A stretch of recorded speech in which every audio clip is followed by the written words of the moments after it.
konečně vyšel můj limitovaný merch, který se bude prodávat jenom do 15. prosince. A proč je limitovaný? Protože když se například koupíte můj gold merch, tak tomu dostanete zadarmo můj vak, termohrnek, sešit, mít 2 podepsané kartičky, jedna je holografická, plus Hero zadarmo. Za super cenu a samozřejmě jenom teda do 15. prosince, takže nebojte se nakupovat, máme tam i jiný různý sety, takže se na to podívejte, co se vám nejvíc líbí. Takže budu moc rád, když se podíváte dolů do popisku na odkaz na Go Merch a tam si kupte můj limitovaný merch, který je tady jenom do 15. prosince. 25 věcí, co nesnáším na mojom Lambu. Jakoby, takhle. Můžeš si, kámo, koupit auto za 8 milionů a mít na tom něco nerad? No nic, tak na to se nepodívat, ty vole, no. Slovák. Darček z moonomerch.sk, kde je aktuálne nová vianočná edícia s 3D potlačou. To budú Vianoce, panečku. Link máte dole v popise. Ahojte ľudia, moje meno je Moon, vítam vás z nového videjka a v tom Můj merch je tam taky, když tak. V tomto videu si povieme, že čo ja osobne nenávidím. Já si na Lambo rakev, kámo, mu není ment, kámo. Mu není ment. A neříkej mi, že na Lambo nedát rakev, vole. Na mojom aute, čím je... Počkej, hold on. 32 000? Nevypadá to špatně. Jako vypadá to dobře. Oh, shit. A je to tady. Lamborghini Huracan Evo vo Viola Pacifia farbe, ktoré je vedľa mňa. Toto auto mám posledných 10 mesiacov a za ten čas som na tomto aute nazdil takmer 30 000 kilometrov, čo je absolútny masaker. 30 000? To znamená, že na tomto aute mám dostatok najazdených kilometrov na to, aby som mohol povedať nejaké negatíva, ktoré som na tomto aute za ten čas vykomal. A je to zároveň aj odpoveď na veľmi veľa otázok, čo mi pokladáte fanúšikovia, čo ste na mojich Kámo, co tam může jako se... Ty vole, co ho na Lambo může stát? Úložnej prostor, to chápu, ale tak nekupuješ si auto kvůli úložnému prostoru tady to? A já nevím. V akciách alebo na nejakých autozrazoch, alebo napríklad keď ma stretnem na ulici, stále počujem otázky typu hej, Moon, ako sa ti s takýmto autom jazdí na našich československých silniciach? Ako sa ti to napríklad... Akustika? To asi neřešíš, ne? Daily dravuje, lebo každopádne, kto ešte nevie, no tak mám ku tomuto autu ešte... Technologie OK, to je docela dobrý point. Spotřeba, kámo, to auto nekupuje, kámo, jako, když si koupíš jako vy, tady to auto, tak jako neřešíš spotřebu, neřešíš. Moju Audi A7 stále v garáži v čase točenia tohto videa, ale tak či onak používam toto auto ako daily drive, pretože ma to proste nutí toto auto. Nevidíš dozadu, to nevidíš, no, máš za motor. To je v kopu ohľadoch úplne úžasné. A ešte predtým sa ale vrhneme do negatív ohľadom tohto auta, tak by som ešte chcel povedať, že počítam s tým, že pod týmto videom asi budú nejaké komentáre alebo bude tam nejaký backlash ohľadom toho, že tam ľudia budú hovoriť, že ale Moon, toto je auto za 350 000 eur, za 8,5 milióna korún. Ako si vôbec dovolíš hovoriť nejaké zlé veci ohľadom tak krásneho auta? Je to proste italský superšport, umelecké dielo. Ty si tú vec nevážiš, proste peniaze ti stúpnú do hlavy a tak ďalej, takto. Já to tam jdu napsat, kámo, doslova bych to tam napsal teď. Borec jak nerva, ale to chápu, vole, no. Jako za prvý je to jeho auto, tak kámo, i já na svém autě, co tady mám, kámo, tak prostě jsou tam věci, co mě na každém autě prostě není 100% věcí, co prostě tam nevadí nebo něco to, takže to je naprosto pochopitelné. Ja hovorím len realitu, hovorím veci tak ako sú. V tomto aute som sedel 30 000 km posledných 10 Lambo nebo Porsche 100 Pro. mesiacov, takže myslím si, že mám právo o týchto veciach hovoriť a žiadny superšport. Ne, dobře, nevidíš ven. Bro, co jsi to napsal? A dokonca aj takéto drahé auta nikdy nie sú dokonalé, pretože priority tam sú nastavené úplne ináč, než na nejakých klasických autách, ktoré si kupujú proste. Nedobře nevidíš ven, kámo, takže vidíš dobře v tu případě. Všetky rodín tu u nás v Česku a na Slovensku. A zároveň hejtri alebo nejakí ľudia, ktorí na toto auto nikdy mať nebudú a sú z toho proste hrozne sklamaní, tak zároveň mám dôvod na to, aby toto auto ani nechceli, pretože budú vedieť o týchto negatívach. Kámo, normálně Moon jako drop the fucking mic out. Cože? Počkej, já teď jako seriózně. Moon má jako nějaký hejtry? Kámo, ten borec nikomu nic nedělá, ty vole. Potom borci, že čo toto auto chcete a teraz haslite na to, aby ste si toto auto za pár rokov kúpili, tak si pohnite, lebo toto auto určite Európska únia za chvíľu vyškrtie úplne z playlistu a zároveň čím viac budete vedieť o týchto negatívach, tak tým menej vás potom tieto negatíva budú na aute trápiť. Kámo, myslíš, že tady fakt má nějaký hejty komentáře, vole. 400 nebudu to číst. Hovorím z mojich skúseností. Ešte predtým, než sa pustíme do negatívu, tak ale měl jsem to chvilku, vole, že bych to udělal. Pustíme sponzora tohto videa, pretože benzín je drahý. Čím je World of Warships? World of Warships je taktická tímová hra. Kámo, já bych tam normálně nechal, ale já tu spolupráci budu mít taky. Tak se omlouvám, kámo. Negatívum, ktoré by som chcel spomenúť na tomto aute, tak je samozrejme praktičnosť. Kto by to bol čakal, je to super. Praktično, tak to je jasné. Toto nie je auto na to, aby bolo priestorné a potom sa to odvíja aj na tom, že ako s týmto autom musíte fungovať. Keď mám nejakého kamaráta a poviem mu, že hej, daj veci do kufra, no tak všetci moji kamaráti idú takto dozadu tohto auta, pretože sú stále zvyknutí na to, že sa veci dávajú dozadu. Protože to nejsou autičkáři, protože vezíš ty vole neautičkáře. Jo, vlastně ja sa zaplniť máš kufr. A tu vzadu sa naopak nachádza motor. Táto celá zadná časť obsahuje motor, prevodovku, výfuky a tu sa vôbec žiadny ukladací priestor nenachádza. Na to, aby sme išli do kufru, no tak musíme ísť takto dopredu a kufor sa na tomto aute nachádza pod prednou kapotou. A asi si viete predstaviť, že ako ten kufor vyzerá. Pozrite sa na to, toto je celý ukladací priestor. Jo, jako, takhle stále, jako vy říkám, pro Bigeho akorátní místečko na přespání, vole. Nevidím tam žádný problém. Externý ukladací priestor, ktorý môžete mať na lambe. To znamená, že čo sa vám tu maximálne zmestí, tak je napríklad taká tá malá príručná patožina, ktorú si môžete v lietadle zobrať so sebou do kabíny, alebo si tu nastrkáte proste, ja neviem, 2 baťohy, už sa mi tu podarilo nastrkať aj 3 teda. A musíte byť veľmi vypočítaví a musíte mať veľmi veľa hodín nahraných na Tetrise, aby ste to vôbec tu nejakým spôsobom. Když se do toho dají určitě koupit takový ty speciální kufry, ne? Já vím, že ty speciální kufry jako stojí hrozný prachy, jako obvykle třeba něco kolem 100 000, ale ty vole existujou. Naskladali tým, že som sám v tomto aute. Bych kurva chtěl kupovat kufry za alebo jazdím primárne sám, tak si väčšinou proste dávam veci na sedadlo spolujazca. To znamená, že sadem si sem a keď mám napríklad nejakú tašku alebo niečo, tak si to proste takto nastrkám sem. A tu je toho miesta celkom dosť. To je frajer, kurva! Takže tu sa mi vyložene zmestí ešte ďalších Co? 5 takýchto Boris som dal celé písové, co to je? a je to o mnoho lepšie. Pokiaľ máte priateľku, no tak to musí Kamo, to tady je furt to rozjebaný, co rozjebal ten Marley, kámo. Ty koko! sedieť a jak Jacob povedal vo svojom videu, od ktorého som sa každopádne inšpiroval, tak všetko musí mať ona pod nohami a potom ju to celý čas štve. Bezpečný, kdybychom se vybourali.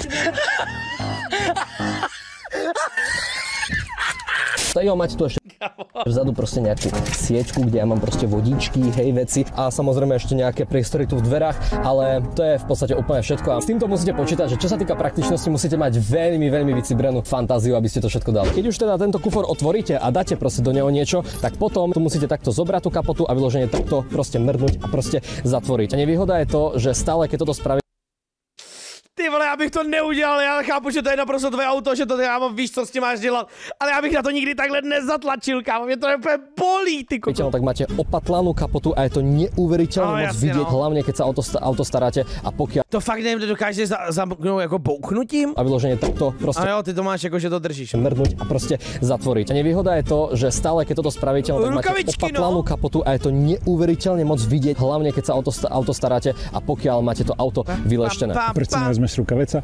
To je ďalšia vec. Rovno si mi dal segway ku ďalšej nevýhode a to je to, že pokiaľ máte teda naspekovaný Alcantara volant, ako mám napríklad ja, pretože toto auto je mimo karbonu akože v plnej výbave, tak dostanete namiesto koženého volantu Alcantara volant, ale keď ste typy ľudia ako napríklad ja, že sa vám počas jazdy akože potia ruky, tak tú Alcantaru si dokážete veľmi rýchlo zničiť. To znamená, že je de facto nevyhnutné si ku Alcantarovému volantu zobrať rukavice, pretože je to kvalitná Alcantara, je to originálna Alcantara. Bro, ty máš na řízení auta rukavice na kolo? Ne. Z výroby, takže tu si vážne nechcete zničiť. Takže tu na takto som si kúpil proste klasické závodnícke rukavičky, cez ktoré mám akože aj lepší pocit, pretože chápete, keď to máte na rukách, no tak si vypadáte ako takí závodníci trošku, ešte keď riadite auto s takouto značkou a zároveň OK, ne, vypadají dobře. proste máte lepší grip na tom volante a zároveň tá Alcantara je ochránená pred poškodením. Ďalšia nevýhoda, výška. Ja mám osobne 174 cm bez bod, to znamená, že ja nemám vôbec žiadny problém do tohto Protože jsem větší než Moon, kámo. Jako kurva, konečně ty vole, konečně! auta buď nastúpiť, alebo Nejaká riadiť výhoda, auto vole. a mám tu ešte relatívne takých, čo ja viem, 10 cm v headspace, akože v tom Tohle rozhodně nejsou závodnické rukavice, já bych taky neřekal, já se v tom hovno vyznám, takže držím piču. priestore, ktoré má medzi strechou a medzi hlavou. No ľudia, ktorí majú nad 187 cm alebo nad 190 cm, tak sa môžu v tomto aute začať veľmi trápiť, pretože sám som urobil video, kde Kuba Angel, čo je namakaný a má 195 cm, sadol do tohto auta a bol tu úplne skvišnutý ako sardinka. A ľudia mi tam písali v komentároch, že prečo si proste sedadlo neposuniem viac dozadu. Borci, Moudrosti zase! No jo, moudrosti, kámo! To je vždycky takový to, vole. Ale prosím tě, když je tak velké proti, to se ročku ne, jakoby dál, že jo? Protože ty kreténe to třeba nejde! Ty debile tupej! Držeči píčů! Kamo, takhle ty lidi nenávidím. Já nenávidím úplně, vole, furt moudrosti, ale hovno z toho velebnosti. Ako som povedal, hneď za mnou je motor. To znamená, že ja to viac než takto neviem proste posunúť. A ešte horšie je to na kabrioletovej verzii, pretože za mnou by bol nielenže motor, ale ešte aj ten mechanizmus, ktorý sklápa alebo uschováva tú strechu. Takže pokiaľ ste vyšší, no tak rozhodne premýšľajte nad kúpe. Typický Big fans! Variantov, Kamo, pretože no kabriolete by ste boli úplne dead. Už ja dokonca s mojou výškou mám problém, pokiaľ som na okruhu a dám si na seba helmu, tak proste už som takto, jo, pretože tá helma mi doplňa tých 10 cm. Huracan je proste dosť nízky. Takže Big, toto je veľmi dobrá správa pre teba, pretože toto auto si môžeš kúpiť, pretože so svojou výškou by si za to zmestila 10 krát. Takže... Výborně, ano, tohle se mi líbí, kurva, ty vole. Já jsem tak rád, že jsi tady to chytlo, ty vole, že Big je malej. Ježíš, Big je není zač, kurva, není zač, ty vole, že jsem konečně ukázal světu to, co ty seš za maličkost, vole. Ježíš, kámo, klap, ty vole, Mune, klap. Tu v interiéri sa tých negatív nachádza až. Napríklad to, že stále keď naštartujem auto, tady to by mě sralo, že tohle je malinký. tak stále musím súhlasiť s nejakými podmienkami, ktoré tu na mňa Lamborghini proste vycapí proste na obrazovku. A čo sa týka tejto obrazovky, to je kapitola sama o sebe. Infotainment v tomto aute je absolútne odporný. Ešte v momente, keď tu napríklad nemáte CarPlay, lebo toto auto napríklad CarPlay nemá, čo mňa až tak extrémne to auto nemá CarPlay? neprekáža, pretože ja som zvyknutý na to používať stále nejaké vejsko alebo tak. To chápu ja taky, kámo, ale ty vole. No niečo priamo z telefónu, pretože ten telefón je stále o mnoho viac proste Dvojité VMU. Môžem tu hneď policajtov alebo písať napríklad nejaký komentár a tak ďalej, ale napríklad asi vec, ktorá je 542 SMS. Mune, ale tak tohle... Kamo, môžeš odepsať na tie SMS-ky? Najviac otravná na tomto tu infotainmente je to, že keď tu mi hrá nejaká pesnička z telefónu, tak si nemôžem tú pesničku proste pretáčať na základe tohto tu slideru. Proste to nejde. Tú pesničku si proste musím... Není dotykový? Pretočiť na telefóne. To isté aj napríklad volume. Keď si chcem napríklad znižiť volume, tak ja tu nemám žiadne kolečko, jo. Nikde, ani na volante, ani na tejto tu strek, kde si proste môžem to audio stlmiť. Nie. Musím na tejto obrazovke stlačiť toto tu logo, proste tie hlasy.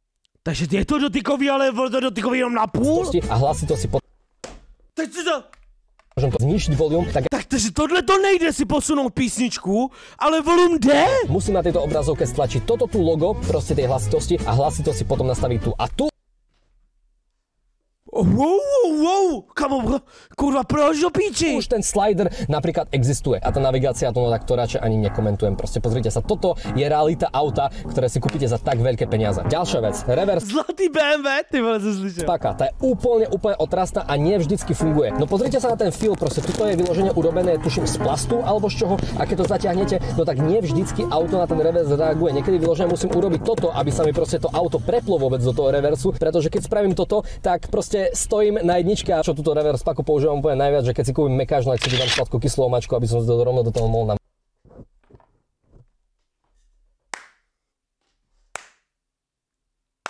Už vím, proč si Lambo, kámo. Jakoby, tohle to je jasně, jako, sorry, jako, ty pičo, jebe, to potřebuju.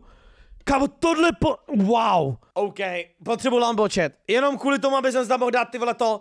Chat, kde jsou ty povinný dobrovolný dýška, když potřebujem vole držáček takovýhle hezký namováčku? Mačať. Proste prečo? Tieto switche sú napríklad perfektné. Veľmi často ich používam, je to všetko esenciálne a každodenne používané, čo potrebujem. Mám tu napríklad lift systém, ktorý je úplne úžasný, k ktorému sa ešte vrátime. Máme tu vypnutie ESCčka, ktoré nemusím potvrdzovať nejakým dlhým klikom ako napríklad na Audine, proste stlačím, celé ESCčko je vypnuté, bla bla bla, ale vec, ktorá je tu veľmi otravná, je štart stop, ktoré áno, dámy a páni, aj v Lamborghini Huracan Evo stále je. To znamená, že keď zastavíte auto, no tak motor vám proste vypne 10 válec, normálne má štart stop. To je niečo neuveriteľné. A ďalší switch, ktorý je tu extrémne otrávny, je okno. Týmto tlačítkom si môžete vyťahnuť a zaťahnuť okno. Takto si to okno dávate hore a takto si to okno dávate dole. Ale niekedy, keď takto stlačím tlačítko hore, čo by malo znamenať dole, tak kopukrát sa mi stáva, že to okno ide naopak hore. Takže to tlačítko Že si funguje v kopu prípadoch ako chce a neviem prečo tak je. Co? Jednoduchú vec proste nemajú v Lamborghini ošefenú. A úplne najväčšia paródia, úplne najviac smiešná vec, ktorá na tomto interiéri v podstate môže existovať, je príplatková výbava tejto tu veci. Toto je prosím vás cup holder, ktorý ste si do tohto auta mohli dať za 20 000 korún za 800 alebo 900 eur. A je to ale máš ho tam! Cup holder, ktorý pozrite sa, ako má Prečo má tady jako, vole, ešte druhé? kvalitu, je to hrozne plastové. Do toho, keď si dáte, ja neviem, nejakú plechovku, napríklad ja keď som si do toho dal môj Moondrink, ktorý má klasický 250 ml obsah, tak vyložene to nedržalo a kedykoľvek som akceleroval, tak mi to proste z tohto tu cup holderu vyletelo. Dokonca tento cup holder nie je ani proste vhodný na takéto proste o trošku väčšie fľašky, proste ono sa to tam nezmestí a keď potom akcelerujete, tak proste tá fľaška vám vypadne. No, tak to se nedivím, ty když točíš 25 věcí, co tě na tady tom sere, protože kámo, tohle to by mě taky stralo. Cože? Já jsem čekal, že tady budeš mít jako, že tady to třeba výjíždí jako nějaký držátko, aby ti to aspoň ty plechovky udrželo. Protože kámo, sorry, ale jako 250 ml plechovky jsou asi jedno z nejčastějších věcí, co v autě jako používáš. Jako za pití. Samozřejmě, že ještě pak jako flašky a tak dále, ale kurva, co? A je to k ničomu. Ale len klasický 4-eurový držak z Temu, ktorý som si tu dal, je 300 krát praktickejší ako nejaký príplatkový držak za 20 000 korún. Takže Lamborghini, why? Hrozne otrávna vec ešte od tohto infotainmentu je to, že keď voláte s niekým cez reproduktory auta počas toho, ako je telefón napojený. A to za to 20 000 co? No 20 000 korun, kámo, za cup holder. To je halus, no. To je halus. Já jsem teď rád, že koupil to nový SUVčko, protože já tam kámo budu mít cup holdery 2 samozřejmě a kámo budu mít jak vyhřívaný, tak i kámo budu chladit ty cup holdery, vole. Kámo, na to se těším jak kokot. Na to se těším, vole, ježiš, to bude erekce, ty vole. Na ten infotainment, tak kvalita toho hovoru a dostal jsem to tomu autu zdarma. Je absolútne hrôzostrašná. To je vyložené ako keby ste volali cez nejaký telefón z roku 1990. Teraz idem volať mojej priateľke Nadi a uvidíte, alebo vypočujete si na vlastné uši, že aká zlá tá kvalita je. Len počúvajte. Ahoj Nadiu, testujeme audio v mojom Lambe. Skús hovoriť nejakú vetu, napríklad, že ma miluješ najviac na svete. To je všetko, jo? Tak to ma miluješ, jo? Počuješ ma v zlej kvalite aj ty? Slyším ti, ako kdybychom byli kámo v nejaké stíhačce. A to ešte si predstavte, pokiaľ by som mal zapnutý motor a všade by to tu hučelo. Tento infotainment má tak zlý zvuk, takže stále je jednoduchšie vyloženie si to prepnúť takto na speaker a volať s Naďou normálne. Skús teraz niečo povedať, Nani? Môj bože, to je svoboda. To je svoboda. Opa, tak pak vypípej, co som to... Opa. Ja som ti hovoril, že točíme video, že testujeme infotainment. Ja viem, ale ja mám pamäť vlašského oříšku. Je to tak, Nani, to je v pohode. S tým dokážem žiť. Pačánko, ak vy pojedeš domov? A už to začína. Tipni to! Evo má na šírku 1,5. Budu si jedl, kámo, co teď koukáme na lampu, vole, co je vůbec tady ty bezruký otázky? 92 metra, to znamená, že každý mi hovorí, že o môj bože, aké je toto auto široké. Je to len taký optický klam, hej, lebo len kvôli tomu, že je toto auto nízke, no tak samozrejme tá šírka sa potom zdá byť širšia. Toto auto je reálne akože užšie ako majorita SUVček napríklad, že čo tu máme, ale tieto tu zrkadlá, kurva, jen to ne, ty vole, dúfam, že moje SUVčko nebude teď delší. Pridávajú tomuto teda autu širší. ďalších niekoľko desiatok centimetrov navyše, pretože so zrkadlami má toto auto 2,23 Ty koko, to je hrozný. metra na šírku, čo je v podstate úplný masaker. Tieto zrkadlá sú úplne gigantické a idú hrozne moc do strany. A má to také dve základné praktické nevýhody. Za prvé, pokiaľ napríklad parkujete do vlastnej garáže, no tak môžete mať sebe väčšiu proste garáž a tak či onak si musíte dávať hrozný pozor na to, aby ste neoškreli zrkadla, pretože ono sa to nezdá, ale vážne tie zrkadlá sú hrozne široké a kopukrát ja Můžeš to ty vole, můžeš to sklopit jako nějakým tlačítkem, nebo to nemůžeš sklopit tlačítkem? Protože já třeba mám, že v autě u řidiče mám tlačítko, kde mi prostě to může jako sklopit a ty zrcátka a můžu klidně jakoby, jo taky, to musí být Lambo, ne? Nebo aspoň jako nemá, vole, tak asi není blbej, vole, aby tam jezdil s zrtaženými zrcátkama, když vole to může zatáhnout. Ten má nový song, tak se podíváme. Aby som ich proste neoškrel, pretože neviem si ani predstaviť, aké drahé by to bolo. A za druhé, pokiaľ žijete v Česku a jazdíte po českých diaľniciach, no dosť dobre viete, že na D1 máme často takú tradíciu, ktorá sa volá, že zúženie, kde máte ten ľavý pruh obmedzený na 22 metra a keďže toto auto má aj so zrkadlami 2,23 metra, tak si dávajte pozor, aby vás nezastavili. Kamo, ale Borec minule, ty vole, jak jel na to Slovensko, tak Borec jel v levém pruhu, ty vole, tam, kde já se svým autem si netroufnu a Borec tam jel s Lambem, ty pičo. V levém pruhu, tam, kde byl kamion. Jako klobouk, kámo, klobouk, vole, já bych to nedal. Pretože technicky akože sa tam zmestíte, keď viete jazdiť a ja tam tohle, jazdím, takže... to je ten moment, kámo. Tady to já nedávám ani se svým autem, na to tady tím. Ale pokiaľ by vás zastavili policajti, tak vám môžu dať nejakú pokutku za to, že o 3 cm presahujete ten limit, na ktoré to zúženie je robené. Ďalšia veľká nevýhoda tohto auta je samozrejme spotreba. To asi kopu z vás dojde, že toto Schválně, kolik to má spotřebu? Schválně, ty vole. 15 litrů na 100. auto nebude úplne najlepšie, čo sa týka spotreby, keďže je to 5,2 litrový 10 válec, ktorý má 655 koní. Ale prekvapivo, toto auto má ešte relatívne pochopiteľnú spotrebu. Má to spotrebu aktuálne nejakých 17,5 litra na 100 km, čo je Do píči.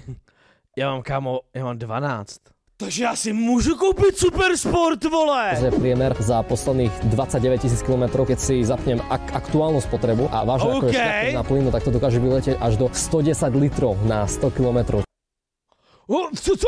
To je absolútny masaker a z toho si dokážete aj vydedukovať to, Tady má 30, no, a tady má 30 litrů na 100, no. že ani nádrž na tomto aute nie je nejaká brutálne veľká. Máme kolem 5, vážne, no to je kamo super. Teď na tom SUVčku taky budu mít míň. musíte každý deň tankovať. Keď každý deň s týmto autom jazdíte, tak každý deň bude aj tankovanie každodennou záležitosťou. Do tohto auta samozrejme nebudete tankovať 95 ani 98, budete tu stále kvôli tomu motoru tankovať 100 oktan, nejaký Power Racing, proste Wii Power Racing 100 alebo takéto niečo. Aj cenovo to je veľmi zaujímavé a dávam vám takú radu, že pokiaľ si toto auto berete na firmu alebo na podnikanie, ako to mám ja, tak si stále zaistíte nejakú tankovaciu kartu, aby ste nemali veľmi veľa účteniek, ktoré potom musíte dokladovať vaše účtovničke a potom vám tá účtovnička dá takýto extrémne dlhý bloček, kde máte toto a zaplatíte za to hrozne veľa položiek za kontrolu každej jednej účtenky. Takže tankovacie karty pri takomto aute, hlavne keď ste firma, tak je proste must have a ešte aby Komu to je dobrý lifehack? nezabudol tým, Já nevěděl, že takhle existuje. že hlavne na diaľnici tá To je real auto? Ne, to je papíro. Borec tam má papírový auto. spotreba je úplne najviac vidieť. Teď si ho tam skuchtil, vole, z Herkulesu a papíru A4. Hlavne keď sú ľavopruhári a musíte stále spomaliť, potom zrýchliť, zrýchliť, hlavne keď sa do toho ľavého naspú kamióny. MG Mikey, kup si Lambo a nalej do něj rum. MG Mikey, MG Fitman, kurva, streamuje, vypadni odsaď, vole, co tady děláš vůbec? Tak veľmi rýchlo sa dostanete do bodu, kedy proste budete tankovať. A neraz sa mi stalo, že keď som napríklad mal cestu na Slovensko, tak som tankoval 2 alebo 3 krát a potom je hrozne trápne to, že vy keď akože predídete akože nejaké auta a potom zastavíte na benzínke, no tak za ten čas, čo vy ste na benzínke, no tak tie auta prejdú tú benzínku a potom to isté auto musíte obiehať ďalší krát. Takže to je také trošku trápne, že stále predbieham tie isté auta, lebo ma proste furt cez tú benzínku obehnú počas toho, jak ja tankujem, ale to je samozrejme len taká pikoška, ktorú by som chcel spomenúť. A mu nevíš, co to znamená? Že spěchat se nevyplácí. Realita je taká, že keď sa tu bavíme teda o tom spiechaní, že toto auto, neviem, či ste niekedy sedeli v nejakej Audi A6 alebo v nejakom novšom Mergli, ale proste toto Lambo má úplne ten istý problém ako akékoľvek proste modernejšie auta, že 130 km za hodinu na tomto aute pocitová, ako keby ste išli 50 alebo 60 a je to neuveriteľné, že toto auto vás tak extrémne núti ísť rýchlo. Takže ja sa ani nedivím, že prečo toľko mojich kolegov, čo má tieto auta, no tak dostáva pokuty, keď boli vo Švajcu, že od Jacob?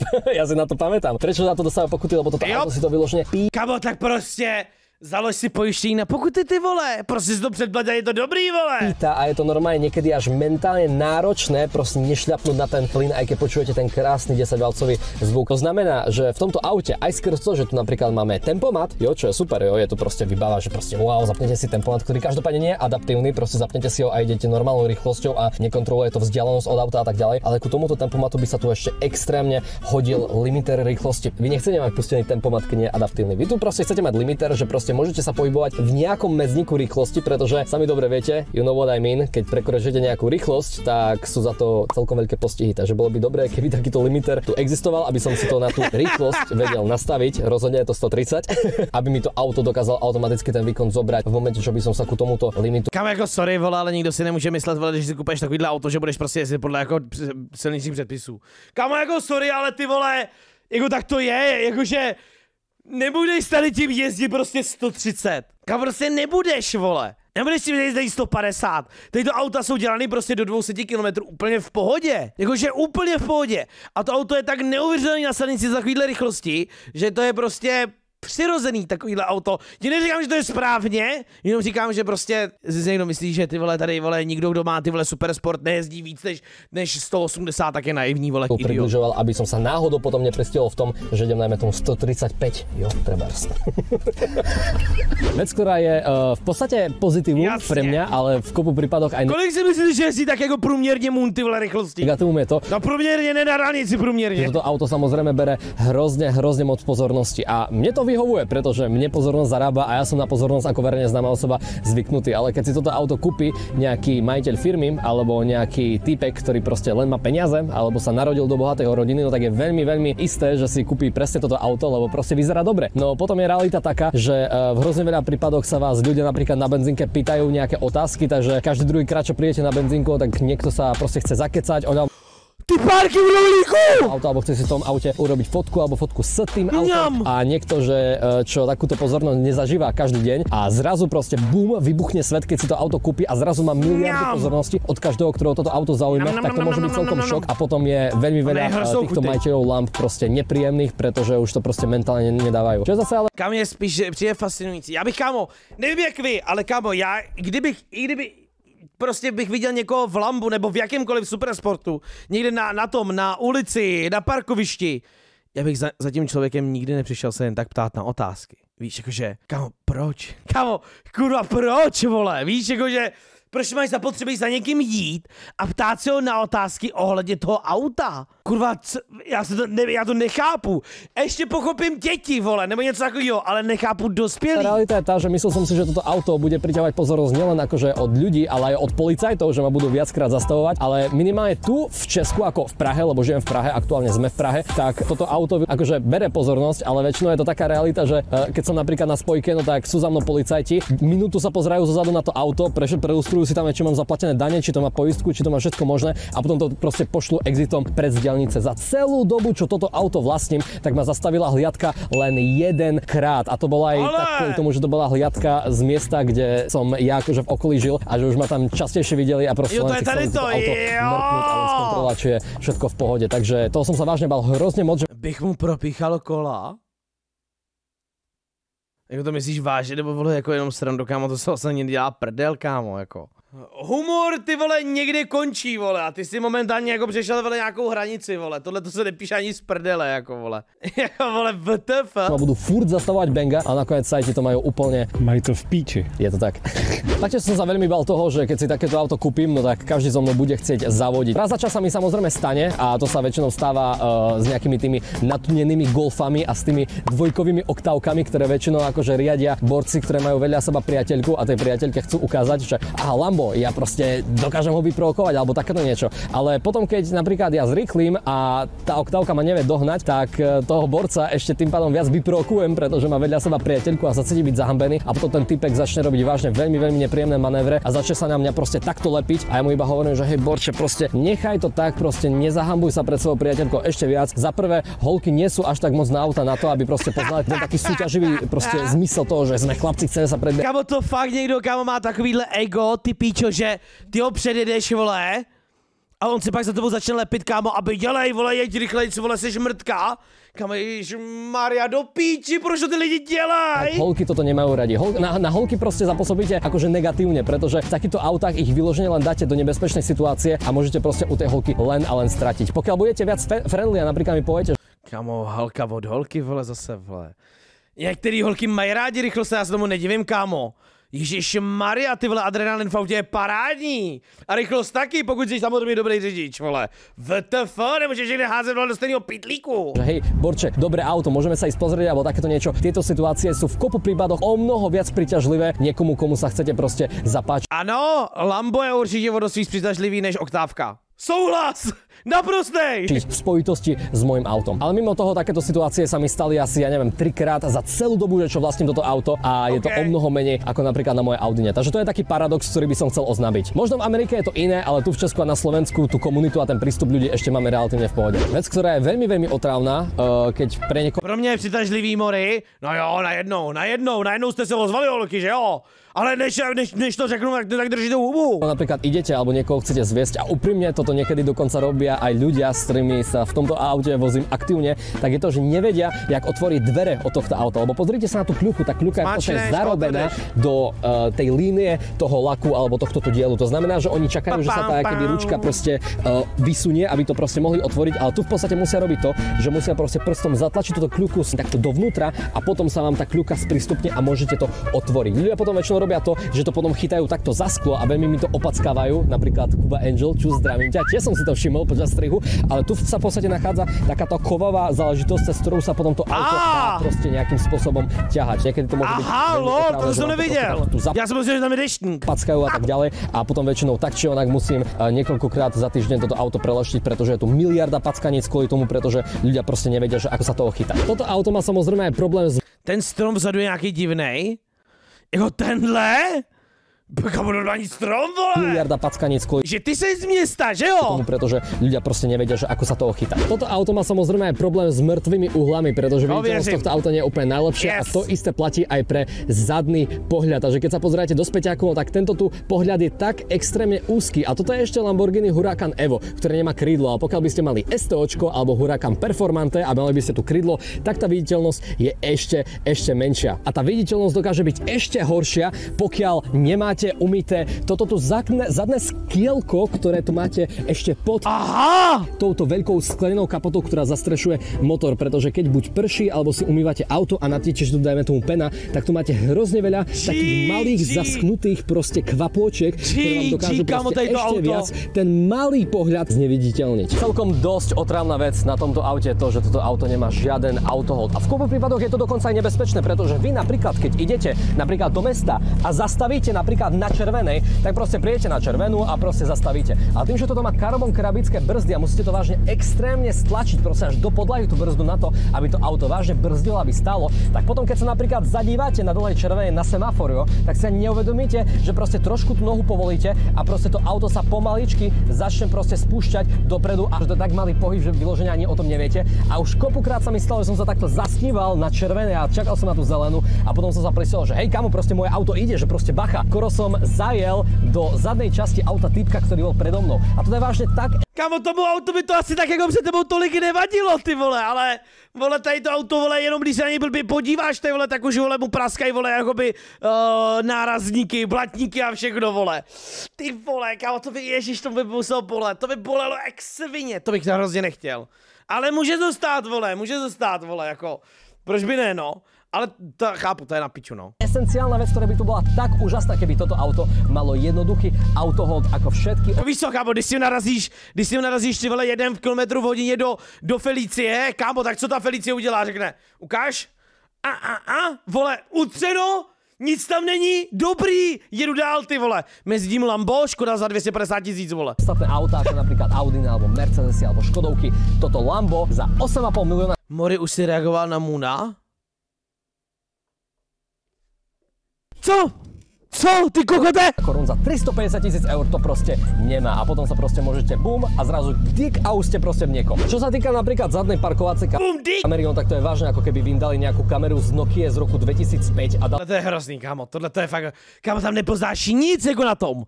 Kámo, tohle to je fakt bullshit, Jakože já nechápu, proč šetřej na takovejhlech věcech, víš? Kámo, to ani nejde o hmotnost, kámo, to je jen pár gramů. To není ani ty vole... A prostě, proč? Kámo, proč? Jako v dnešní době takováhle kamera. Proste do tohto auta proste, napríklad aj tie čiary, ktoré by vám mali ukazovať, že kam idete, tak sú extrémne nepresné. A už vôbec nehovorím o tom, že napríklad keď takto máte pohľad a stojíte napríklad ako prvý na križovatke, kde máte napríklad červenú, tak sa musíte takto stiahnuť, len aby ste na ten semafor dovideli a potom každý, čo je okolo vás, tak sa smeje, že prečo ste tam úplne takto zlomení, len aby ste proste dovideli na ten daný semafor. Ale zase veľmi veľká výhoda tohto tu nízkeho rozpoloženia, tohto tu čelného skla je v tom, že keď svieti slnko, tak vám to nesvieti do očí. Máte tu takúto malú trapnú clonu, ako kamo, pozri sa na to. Ako, čo je?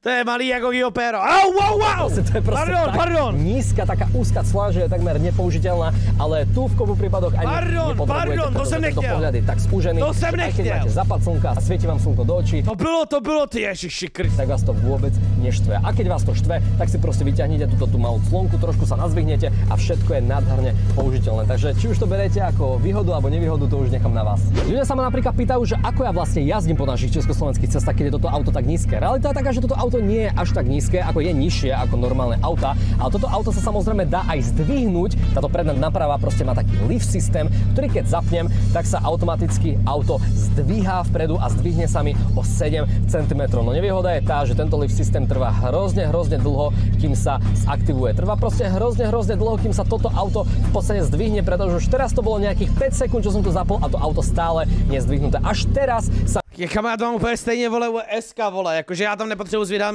jakoby ale taky mám docela jakoby nízký předek, hlavně on jak je to dlouhý, tak vole, když máš někdy kopce a tak dále, tak to škrtá, tak se to taky musí zapínat a čekám taky na to tebe taky 15 sekund, vole, než se mi to zvedne.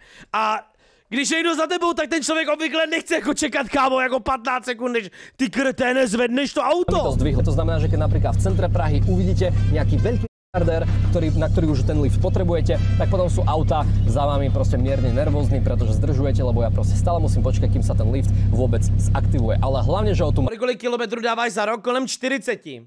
40 000 kilometrů za rok najezdím, no. Taktiež veľmi otrávna vec ohľadom tohto liftu je to, že napríklad keď dojdem do cieľa a ten lift si chcem vypnúť, tak ho normálne vypnem a auto sa začne spúšťať dole. No v momente, čo ja otvorím dvere od lamba, tak celý ten mechanizmus, ktorý to auto znižuje, sa zruší a celkovo ten lift sa znova vyťahne hore. A je to celkom otrávne, lebo stále keď prídem do cieľa, ja potrebujem stále môjmu spolusedacemu povedať, že hej, co to za mne je ona, za tú krabici? Je to celkom otrávne, lebo stále keď prídem do cieľa, tak potrebujem stále môjmu... No jistě, pan milionář, no jo, Luj, vole, no jo, ale co, vole, tak, kam já mi to auto takto kupuju, vole, já nechcem, říkám, vole. Spolusedacemu povedať, že hej, počkaj, ešte neotváraj dvere, pretože sa mi sťahuje lift. Až potom tie dvere môžem otvoriť. Ešte ďalšia vec, kľúče. Za kľúče sa mi snať každý môj kamarát sme. Prosím vás pekne, kľúče od tohto Huracanu Evo vyzerajú ako od klasického. Ne. Kam to vypadá jak od Volkswagenu nějakýho, ty kokot. Ne, co to je? Audi A4. Jediný rozdiel je v tom, že tu takto logo Lamborghini a tu z boku je Lamborghini logo. Ináč toto sú Proč takhle to vypadá? úplne totožné kľúče, ktoré môžu vidieť Audinári. Napríklad Lamborghini Revolt má iné kľúče, má ich také viac fancy, ale nie. Huracán, no tak to je proste čistá Audina. Why? Proste give me better keys, kámo. No a čo sa týka parkovania toho auta a vôbec tady parkuje ty vole destro. mať toto auto, no tak to je kapitola sama o sebe. Čo sa týka parkovania, stále s týmto autom proste musíte parkovať na konci nejakého veľkého parkoviska, pretože proste nikdy nebudete v kľude. Toto tam nedošá. Toto je zase úplne extrém, jo. Ale väčšinou proste musím parkovať ako Drasťo, tá tvoja oktávka, kámo. Táto musím takto parkovať, ináč proste nemám kľud na duši a dokonca aj na takýchto veľkých parkoviskách mám stále napríklad obavy, že to proste príde nejaký týpek a že proste bude mi potom aute šahať alebo takéto niečo, takže v tomto aute mám 24/7 kamery, ktoré mi toto auto kontrolujú a na ktoré sa ja cez satelit, cez internet, cez 4G môžem pripojiť. Keď napríklad parkujem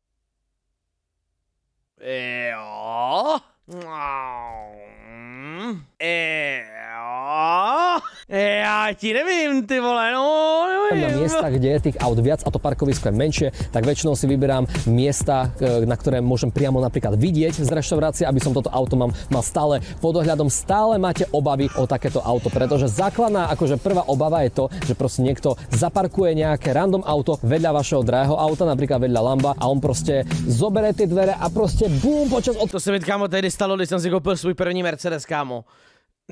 14 dní jsem ho měl, zaparkoval jsem, kámo, že jsem tam jeli na nákup, zaparkoval jsem ho tam, byl jsem v autě, přišel dědek a kámo napral mi takovou jebu do dveří. Naštěstí tam nic nebylo, jako fakt tam nic nebylo, ale Borec se ani na to auto nepodíval, ani jako nic to, tak jsem mu klepal na to tehdy na to okýnko a říkám, ty vole, děláte si prdel? A Borec, když tam nic nemáte, to si stěžujete. No? Otvárania vám proste tie dvere odhodí do vašeho boku a potom iba vidíte dúky, ako ľudia proste otvárali dvere a naražali nimi do vašeho auta. To znamená, že takto sa mi to stalo už kopukrát a ľudia niekedy vážne nemajú citlivosť, že proste na veľkom otvorenom parkovisku to musia natesno. Jo, přesně tak, kámo. Nikdo nikde nestojí, ani nějaký Borec, co prostě nejspíš má rád prostě vole, tak to dá vedle tebe. Instant, proč to dělají ty lidi? Parkovať vedľa vás. To znamená, že ja, aj keď sa takto niekedy nachádzam na takomto veľkom parkovisku, tak proste som tak drzý a zaparkujem to cez tie dve miesta, pretože je tu kopu ďalšieho miesta. Naprosto respektuju. Na boku, kde tí ľudia proste zaparkovať môžu. Pochopte to, že nikdy to nie je kvôli tomu, aby som si ja sprístupnil napríklad lepšie, ja neviem, otvorenie dverí, aby sa mi lepšie vychádzalo, alebo aby som ukázal dominanciu, že wow, mám také auto, mám právo zaparkovať cez dve miesta. Nie, je to väčšinou len kvôli tomu, pretože ostatní ľudia nemajú ku takýmto autám citlivosť a už nespočítajú. Naprosto chápu. Tak to stalo, že to niekto vedľa mňa zaparkoval aj na úplne voľnom parkovisku. Kámo, to je ale přesně ono, o čem mluvíme. Kam, proč to ty lidi dělají? To je stejně tak, jako kdyby si chcel u pisoáru. Tak si to vedle toho chlapa snad nestoupneš, když jich tam je 20, tak půjdeš trošku dál od něj, ne? Takže len aby ste tomu rozumeli, že nie všetko je také, ako sa vám zdá. Keby ste vy mali takéto auto, tak tiež by ste mali 100 chutí to parkovať cez dve miesta. Ja som ešte typ človeka, čo to nerobí, ale keď to zaparkuje vedľa mňa nejaký typek na úplne voľnom parkovisku, mám 100 chutí to tak spraviť. No a čo sa týka nejakého dotýkania tohto auta, alebo keď si napríklad niekto na to auto sadne a fotí sa pri ňom, napríklad na Petropalasi, keď som bol teraz v lete, tak sa mi tam stalo, že kopu ľudí sa napríklad takto opieralo o toto auto, alebo napríklad mi takto na aute sedeli a robili si tomu fotku. Proste ty nemáš čo. Kamo, to jako seriózně někdo udělá tohle jo? Co vůbec, kámo, já to nechápu, ty vole. Kámo, co vůbec saháš jako na cizí auto? Jako proč bys to kurva dělal? A co sahat, kámo? Vůbec sedat si na něj? Ještě pochopím třeba ty vole na auto od Ogiho, ale ty vole na auto za 8,5 milionu korun, vole. To si děláš prostě prdel. Kámo, jako sorry, ale ty lidi jsou jako fakt vymetla, ty vole, v tady těch věcech. Jak ti tohle nemôže dojít? Sadať na auto, ktoré nie je tvoje a nemá sa čo fotiť štýlom, že pozrite sa, aké ja mám auto. Jediný, kto si môže na toto auto sadnúť alebo sa ho dotýkať, som ja, pretože ja som si toto auto kúpil, je to moje auto. Kopu ľudí to nerobia aj kvôli tomu, lebo tam mám značku a ľudia vedia, že to je moje auto, ale proste treba mať ten cit a nezáleží dokonca ani na tom, či máte Lambo, aj keď máte klasickú nejakú oktávku, keď je to auto, ktoré vy máte radi, tak nepačilo by sa vám, keby si niekto ku nemu takto niečo dovoľoval. Ale mimo toho aj tak, keď ma nejakí fanúšikovia stretnú a chcú si napríklad sadnúť do tohto auto, tak to nikdy nie je problém. Chce si sadnúť, jo? Tak poď. Dáva si bacha, Borec, to je super. Chce si skúsiť aj naštartovať, takže ty máš hrozne krátke nohy, brácho. Ale skús dotiahnuť na ten takhle by to bolo jeho, vole. pedál, ktorý je uprostred, proste to je brzda, tak a potom si zvedni tú červenú vec a stlač to tlačítko. A teď ujeď! To je hustý. Jeď! Jeď! Nemá zač. OK ľudia, takže toto je koniec tohto Borec, môj byť 8,5 miliónov, on to nechal, videa. Snad sa vám toto video páčilo, snad som vám vyhovel v tom, že som vám povedal aj všetky negatíva, ktoré si budete mysleť o môjom aute, že to je najhoršie auto na svete. Vážne je tu extrémne veľa Kámo, je to nádherný auto, ty vole. Je to furt tak chce ako koko. ktoré už som toľkokrát omielal v mojich videách, takže konečne máte príležitosť vedieť, že z praktického hľadiska, aké je to vlastne vlastniť takéto auto. A tým, že čo sa toto video páčilo, tak veľmi ďakujem, že ste vôbec toto video dopozerali do konca. To bolo môjim cieľom, že keď si takéto auto kúpim, no tak chcem, aby ste aj vy cez obrazovky mali pocit, že toto auto vlastníte so mnou, takže dúfam, že aj cez toto video som vám to dokázal splniť. Ja to vlastním taký? Pokčem! Ja som môžu vzít! O týchto veciach, aby ste vedeli, že nie každé takéto drahé auto je úplne dokonalé. Každé auto má nejaké svoje muchy a každé auto je robené na niečo iné. To znamená, ja som veľmi rád, že si to video pozrel. Pokčem, kámo Mune, super videjko, ty vole. Doufám, že autíčko stále bude sloužit dále. No nic,